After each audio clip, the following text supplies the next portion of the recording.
और युद्ध के मैदान से आ रही बेहद अहम खबर की बात अब करते हैं, जिसने 27 देशों में इस वक्त वॉर सायरन यानी कि युद्ध के खतरे की घंटी बजा दी है।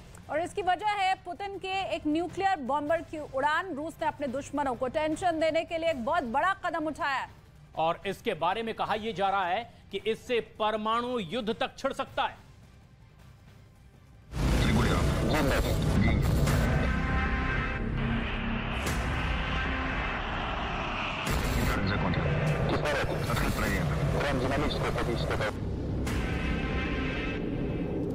आसमान में रूस के न्यूक्लियर बॉम्बर उड़े, धरती पर रूस के कितने दुश्मन देश डरे। क्या इन तस्वीरों में तीसरे विश्व युद्ध का सिग्नल छिपा है? इस मूवमेंट को लेकर पूरी दुनिया में हलचल क्यों है? इस वीडियो के सामने आने के बाद नए युद्ध की आहट क्यों सुनाई दे रही है, वो भी परमाणु युद्ध की आहट। इन सभी सवालों के जवाब सिलसिलेवार तरीके से आपको देने वाले हैं,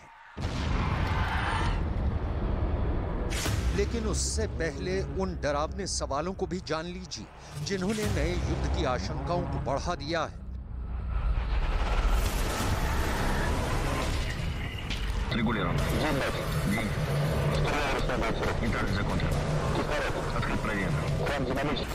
रात के अंधेरे में रूस के न्यूक्लियर बॉम्बर की इस उड़ान को परमाणु युद्ध की सीधी चेतावनी के तौर पर क्यों देख रही है दुनिया? रूस के इस परमाणु बम वर्षक विमान के टारगेट पर कौन है? इस विमान के उड़ने से किन किन देशों में इमरजेंसी सायरन बज उठे? क्या यह विमान रूस के परमाणु बम से लैस था? अगर विमान में परमाणु बम लगा था तो परमाणु बम पर किस देश का नाम लिखा था?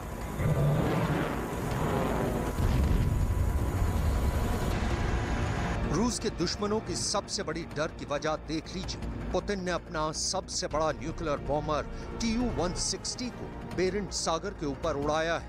रूस ने अपने इस न्यूक्लियर बॉम्बर को नॉर्वेजियन सागर के ऊपर उड़ाया है।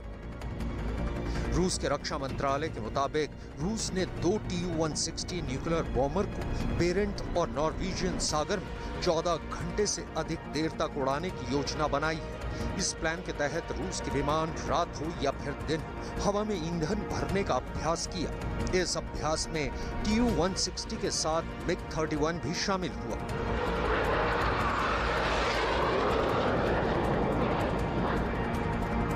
Tu-160 रूस का अहम परमाणु बम वर्षक विमान है। रूस ने जब से इसका वीडियो जारी किया है, पूरे नेटो में खौफ की लहर दौड़ गई है, क्योंकि रूस के ये ऐसे बम वर्षक विमान हैं जिनके जरिए रूस किसी भी देश पर परमाणु बम से हमला कर सकता है। ऐसे ही विमानों का इस्तेमाल पुतिन यूक्रेन पर भी कर चुके हैं और बाल्टिक इलाके में उनके ये विमान लगातार उड़ान भरते रहते हैं। रूसी सेना के पास पहले से 16 Tu-160 बॉम्बर हैं। रूस इन्हें अपग्रेड करने में लगा है। साथ ही साथ रूस 50 Tu-160M बॉम्बर को अपनी वायुसेना के बेड़े में शामिल करने पर तेजी से काम कर रहा है। रूस की तरफ से भले ही ये कहा जा रहा है कि ये विमान में ईंधन भरने का अभ्यास था, लेकिन नॉर्वेजियन सागर के ऊपर उड़ान भरकर रूस ने सीधे सीधे 4 देशों को चुनौती देने की कोशिश की है।